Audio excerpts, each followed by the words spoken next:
You're showing up, lifting weights, putting in the work, and the muscle is just not coming. The reason is almost always the same. Most women are working out when they think they're training, and those things are not the same thing. In this video, I'm gonna show you the difference and the one adjustment that actually starts moving the needle. I'm Allison. I've coached hundreds of athletic women through exactly this shift. Most of them were already training hard when they came to me. That was never the problem. You can train 5-6 days a week consistently for years and still make zero changes to your body composition. Working out is movement with the goal of accumulating active time. Any movement counts, so there's your group classes, Peloton, a run, your workout of the day. You're being active, that's good. But active is not the same as progressive. Training is different. The goal is not time, it's adaptation. You follow a program, you track your weights and reps, you increase output over time. This is what changes your physique. Most women think they're training, but they're not. And that's not a criticism.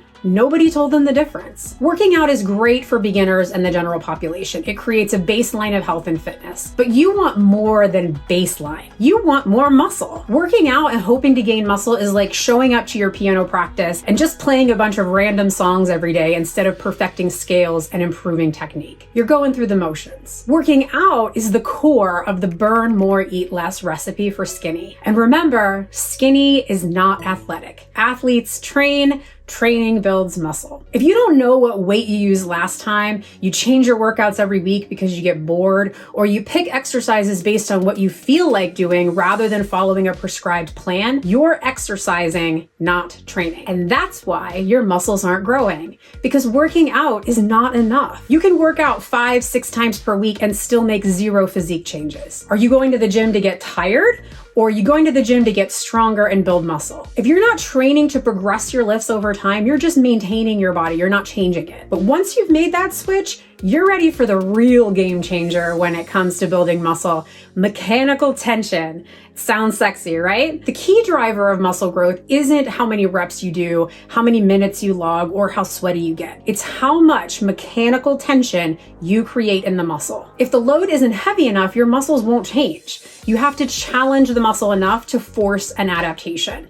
Without sufficient tension, the body has no reason to build new tissue. Think of muscle like a construction project. The protein you eat is the bricks, but the mechanical tension that you create in your workouts tells your body where to build. Insufficient signal, no construction. So how heavy do you actually need to lift? This is where many women get confused. There's a lot of discussion in the industry about the optimal rep range for building muscle, but newer research shows muscle can grow across a wide range of rep ranges, anywhere from 5 reps to 30 reps per set. Now, obviously, you couldn't pay me to do a 30 rep set of back squats or deadlifts, but for other movements, higher reps could work just fine. The key point is that you don't need to obsess over the exact rep range you use. What matters far more is how close you get to failure. If you're not using a weight that's heavy enough to get you close to failure, regardless of the rep range, you're not gonna see muscle gains. You have to lift heavy weights. Now, when women hear lift heavy, they often assume that means maximal weights or dangerous loads and very low reps. So then they do the opposite. They lift lighter than necessary. But lift heavy isn't about a specific weight or rep range. It's about effort. It means challenging your muscles by getting close to failure. And that level of effort is unique to each person. Think of it like running up a hill. The same hill that feels easy to one person might feel brutal to another. The goal is to choose a hill that is challenging for you to climb so you can build fitness. Muscle growth occurs across a wide range of loads and reps as long as the set approaches failure for the person lifting it. So how do you know if you're actually close to failure? Often you'll see the term rate of perceived exertion, or RPE, used to describe how hard a set feels. Most people, honestly, aren't very good at estimating their effort, or RPE. So I prefer the metric reps in reserve, or RIR. RIR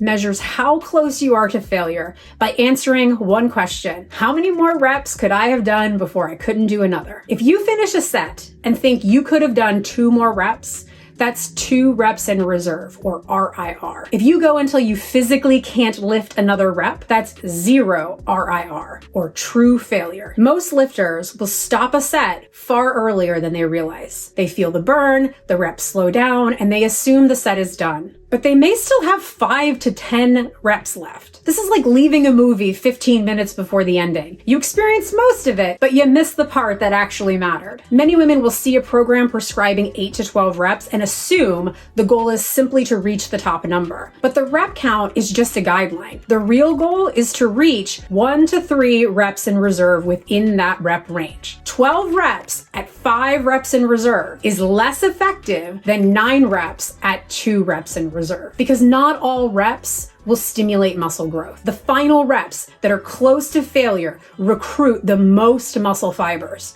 These are called stimulating reps, and they create the signal for muscle growth. So the goal of each working set is to finish with about 0 to 3 reps left in the tank. For compound lifts like squats, deadlifts, and lunges, I recommend avoiding true failure unless you're very experienced and know how to fail safely. For those movements, you want to stay around 1 to 3 reps in reserve. But for safer isolation movements like bicep curls, lateral raises, push-ups, leg curls, machine work, occasional sets to failure can actually be very effective at building muscle. When you're getting close, you will know because your reps will slow down. The last few reps might even become a grind. Your muscle will be burning. Perhaps your face scrunches up and you couldn't do 3 more reps with good form. If the final rep feels just as smooth and as fast as the first one, you're not even close to failure. Another clue is your rest time. If you're training with enough intensity, you should need at least 90 seconds, often more, before repeating a set. If you're ready to go again in 60 seconds or less, the weight probably isn't heavy enough. A simple way to check yourself is to film your working sets from the side.